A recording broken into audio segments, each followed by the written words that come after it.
Buenas tardes, estimados colegas fiscalistas, su servidor contador Hugo Cejo. Espero estén teniendo una gran tarde. Quisiera compartir una pregunta que me hizo un colega en lo que es referente a cómo puede interpretar una moda más sencilla. Realmente la materia de impuestos, ustedes saben, es muy vasta, es muy compleja, pero muy interesante, ¿no? En este punto yo le comenté, bueno, ¿qué es lo que realmente haces o efectúas o realizas al momento de empezar a hacer un análisis del tema que tú gustes, ¿no? Y me decía, o me comentaba, referente a lo que es en materia de ingresos. ¿Cómo puedo interpretar en forma de ingresos? Bueno, primeramente, a título personal, cada quien tendrá su criterio propio de abordar las formas, ¿no? Los métodos de poder escudriñar dentro de las leyes de un modo más práctico, más fácil. Yo le hice el énfasis en referente al ingreso. Ok, tienes la normatividad de NIF, tienes aparte en cuestión de el aspecto contable, tienes el aspecto fiscal, ¿sí? Vamos a partir de lo primero. ¿En qué régimen estás? ¿Qué es lo que vas a hacer? ¿Qué es lo que vas a vender? Obviamente debemos de conocer el aspecto normativo. ¿En qué momento y cuándo se considera un ingreso, ¿no? ¿Se necesita contrato? ¿Sí o no? ¿Y por qué? En el aspecto fiscal, ¿a qué tengo obligación de hacer? Es decir, ¿cuál es el momento que no necesariamente debe coincidir? No necesariamente debe coincidir con el aspecto normativo de NIF. Ahora, se van muchos al numeral 17, hablando de personas morales. Todo depende del régimen que donde estés ubicado. ¿Cuándo se considera efectivamente cobrado?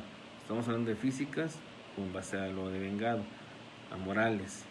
Pero para llegar a morales, no se considera el ingreso cuando tengo el CFDI, sino cuando se da el momento normativo en IF, cuando yo ya traspasé los derechos.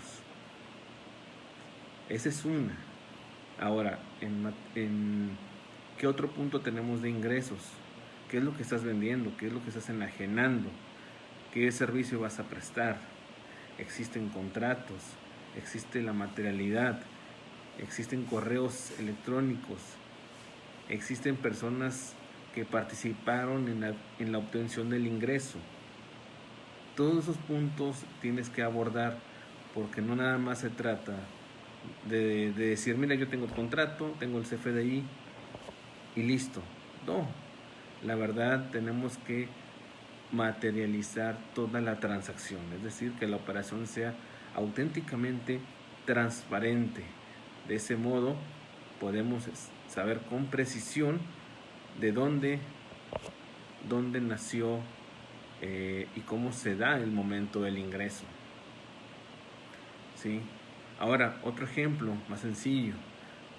¿Cuáles son las deducciones autorizadas?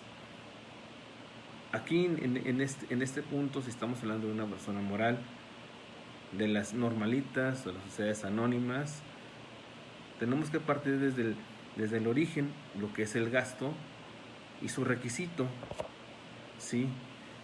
Y ahí tener los requisitos de forma y fondo, es decir, qué requisitos debo de cumplir, qué menciona el reglamento, si existen otros, no vacíos legales, sino algunos puntos favorables que han emitido con anterioridad, algunos puntos en la propia autoridad. Pero son puntos que tenemos que abordar. Reitero, no se trata nada más únicamente de decir, aquí tengo el CFDI y ya con eso deduzco, ¿no? Porque incluso hay deducciones que no necesariamente ocupa un CFDI. Por ejemplo, la fluctuación cambiaria. Otro ejemplo, el costo de venta. No necesariamente ocupa un CFDI. Ya ven que la autoridad hace muchos cruces de información y realmente a veces podemos tener discrepancias porque nunca van a coincidir. Imagínense que la autoridad quiera cuadrar o quiera concatenar o unir un costo de venta que incluya un CFDI, lo cual es absurdo. Cosas de esas debemos de cubrirlas.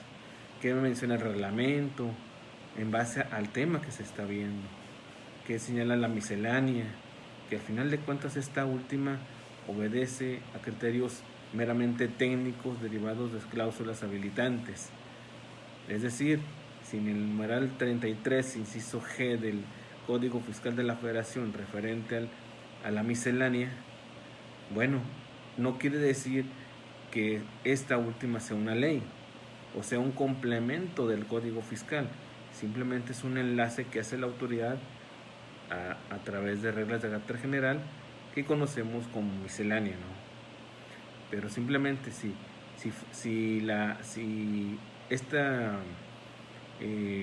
digamos este punto habilitante fuera un complemento de la ley, pues simplemente pasaría por un proceso legislativo, lo cual no se constituye de esa forma.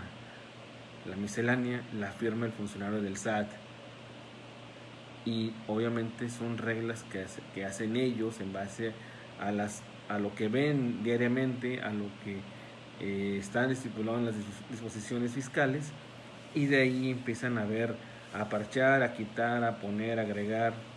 Ya lo sabemos cómo actúan, ¿no? En fin, entonces todos esos puntos son como un eslabón, lo cual me permite a mí puntualizar un tema. Si hablamos de ingresos, si hablamos de deducciones, si hablamos de facilidades también. Ahora, si nos vamos a una ley general de sociedades cooperativas, bueno, hay una ley específicamente hablando de ese tema. Si nos vamos a una asociación religiosa, también existe una ley específicamente del tema, para ver qué se considera o no. De esta última existen facilidades jurídicas, así como los que se promocionan cada ejercicio, ¿no?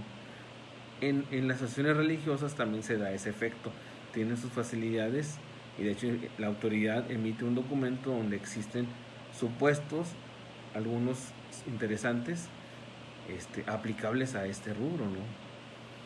Igual, por ejemplo, en el sector primario, aparte del numeral 74 del de la impuesto sobre la renta, pues también tiene sus facilidades y hay que verlas, hay que analizarlas, ¿no?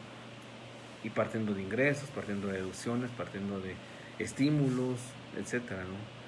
Cada régimen tiene que tener su rubro, reglas particulares, partiendo de la generalidad a lo particular.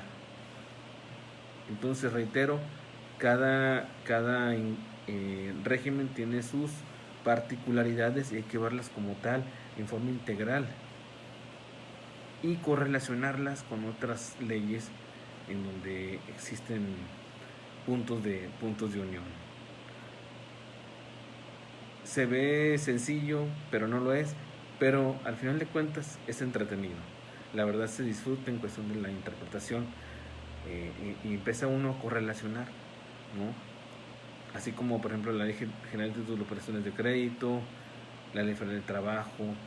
Muchos al ver cualquier disposición de esta última ley omitimos la Carta Magna, y es primordial como contadores, como abogados, ver la Carta Magna, pero no solamente verlo a la letra, sino apoyarse lo que es en la doctrina, en ejecutorias, que realmente sí es mucho que analizar, sí, pero si se fijan, interpretar es un eslabón de candaditos al final de la cadena. Ahí encontramos toda la respuesta, pero hay que hacer ese eslabón prácticamente obligatorio, ¿no? Y la verdad es bastante interesante cuando empezamos a concatenar diferentes leyes y sabemos dónde buscar, ¿sí? Pero de un tema en particular hay que integrarlo con otras leyes, hay que eslabonarlo y ver los puntos en contra, a favor observar los efectos de corto y largo alcance para mediar y sobre todo ver el fondo que le quiere dar la autoridad, que es un punto muy fino, pero es cuando ya analizaste previamente todo el tema y tú mismo dices, ah caray, por aquí se está yendo la autoridad porque quiere esta línea, etcétera, etcétera. Un ejemplo de esto último, lo de los socios, lo que ahora se vence el día 30 de este mes, presentar el aviso de los socios de lo que se incorporen, los que se agreguen dentro del acta.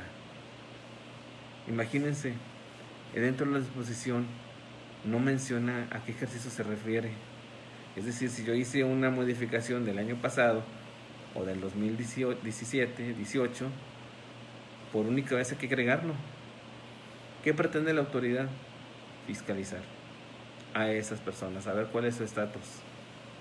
Quiero saber su información, en dónde está parado, qué es lo que quiere ver la autoridad. Simplemente quiere recopilar y aumentar su base de datos. Es como un Big Brother, lo que hicieron en mis cuentas, lo que hicieron ahora, lo que quieren hacer en SAT East, que la verdad es entre comillas es una expresión que tiene hasta un año. Si tengo la fiel vencida y falta que la aprueben. Yo de hecho incluso mandé un aviso de una persona moral y sí funcionó. Pero me quiero poner en zapatos de muchas personas que tienen la fiel vencida de hace varios años o que no la utilizaron. ¿Qué sucede? Bueno, simplemente que la autoridad quiere rastrear a todas esas personas, ponerlas en un redil y empezar a fiscalizar. Ya eso te lo da la práctica, a dónde se quiere mover y por dónde se está moviendo la autoridad. Y no olvidemos lo que se avecina, los esquemas reportables.